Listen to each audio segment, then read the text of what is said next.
Tu n'imagines pas à quel point l'océan est mystérieux et flippant. En réalité, c'est un des endroits les plus hostiles de la planète. Jusqu'à 100 mètres, c'est la seule zone vraiment vivable. La lumière du soleil permet aux plantes de produire de l'oxygène. Toute la vie dépend d'ici. Mais en dessous, à 200 mètres, la lumière disparaît. Sans soleil, plus de photosynthèse. Les plantes meurent et toute la chaîne alimentaire bascule. À 300 mètres, limite des plongeurs. La pression devient énorme, tes poumons se compressent, respirer devient dangereux. Pour visualiser à 324 mètres, la tour Eiffel entière disparaît sous l'eau.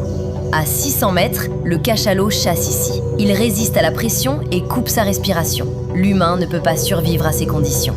À 829 mètres, le Burj Khalifa disparaît à son tour. Le plus grand bâtiment du monde englouti. Juste après, 1000 mètres. Noir total. La lumière du soleil n'atteint plus cette profondeur. Certaines créatures produisent leur propre lumière pour chasser. Et ça devient extrême. À 3000 mètres, température proche de 0 degré Celsius. Pression écrasante, nourriture rare. Les organismes ralentissent leur métabolisme pour survivre.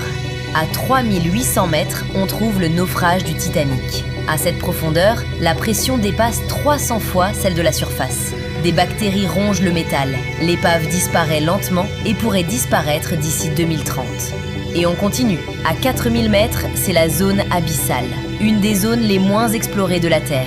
Là, c'est l'extrême absolu.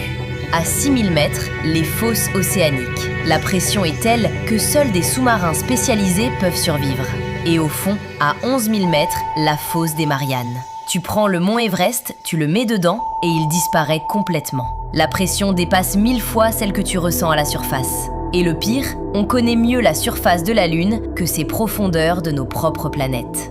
Et si tu aimes ce genre d'infos, abonne-toi, j'en partage tous les jours.